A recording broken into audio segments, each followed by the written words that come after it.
एक व्यापारी व्यापार करने के लिए एक शहर से दूसरे शहर जाता था। बीच में रेगिस्तान का कुछ इलाका पड़ता था। वह आदमी एक नकारात्मक सोच वाला इंसान था। हमेशा शिकायत करता रहता था कि मेरे पास ये नहीं है, मेरे पास वो नहीं है, मेरे पास इस चीज़ की कमी है, मेरे पास उस चीज़ की कमी है। एक दिन वह रेगिस्तान से गुज़र रहा था, तभी उसकी पानी की बोतल खाली हो जाती है। उसे बड़ी ज़ोर की प्यास लगती है, लेकिन रेगिस्तान में पानी ना मिलने की वजह से उसे बहुत गुस्सा आता है और वह बोलता है कि कितना ख़राब जगह है, ना कोई पेड़ है, ना कोई रास्ता है, रास्ता भी कितना लंबा है, रेगिस्तान पार करना पड़ता है। तभी आसमान की तरफ देख कर के कहता है कि भगवान, ये कैसी जगह बना दी है आपने। अगर मेरे पास बहुत सारा पानी होता, बहुत सारे संसाधन होते, तो इस जगह पर हरियाली कर देता, बहुत सारे पेड़ लगा देता। वह आदमी ऊपर देखकर यह सब बातें कर रहा होता है और ऐसा कह रहा होता है जैसे ऊपर वाले से जवाब की प्रतीक्षा कर रहा हो, भगवान कुछ कह दें। अब चमत्कार ये हुआ कि वह जैसे ही नीचे देखा, उसकी आंखों के सामने एक कुआं दिखाई दिया। वह पूरी तरह से घबरा गया, क्योंकि उसने कभी भी उस रेगिस्तान में कुआं नहीं देखा था। वह कुएं के पास पहुंचा और देखा कि कुआं पूरी तरह पानी से भरा हुआ है, परंतु वह आदमी नकारात्मक सोच वाला था, हमेशा शिकायत करता रहता था और फिर से आसमान की तरफ देखते हुए बोलता है, भगवान, पानी से भरा हुआ कुआं तो दे दिया, लेकिन पानी निकालूंगा कैसे। तो इस बार जब वह नीचे देखा तो फिर से चमत्कार हुआ। उसे कुएं के पास रस्सी और बाल्टी दिखाई दी, लेकिन आदमी फिर से ऊपर देखने लगा और बोला, भगवान, अब इस पानी को ले कैसे जाऊंगा।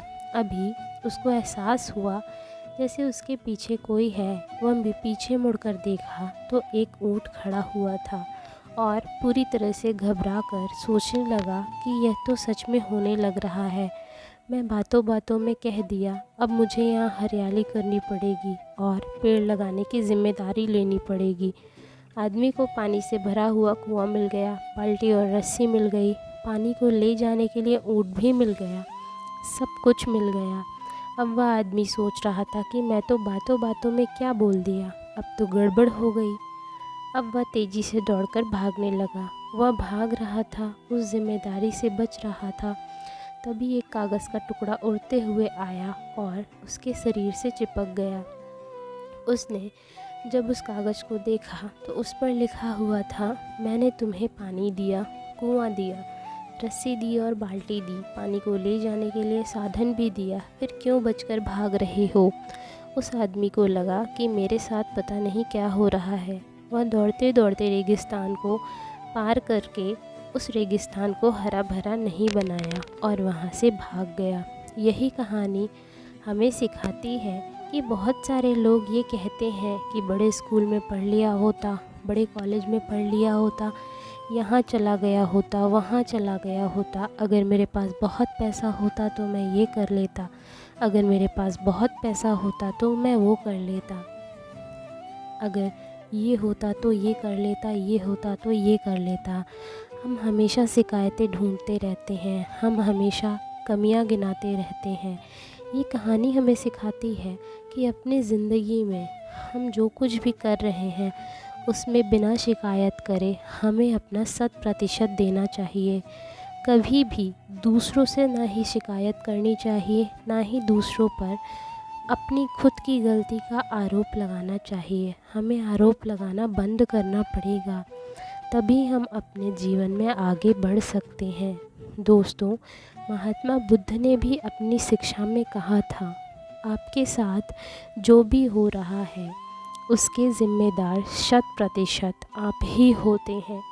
जैसे आपने वो कहानी तो सुनी होगी ना, आम गिरा, आँख ने देखा, आँख ने देखा तो जीभ को खाने की इच्छा हुई, जीभ को खाने की इच्छा हुई तो पैर चल पड़े, पैर चल पड़े तो पैर उठा नहीं सकते, तो हाथ ने उनकी उठाने में मदद की।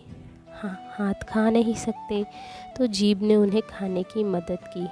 जीभ स्वाद ले सकती है और दांत से हमने खा लिया। माली आया।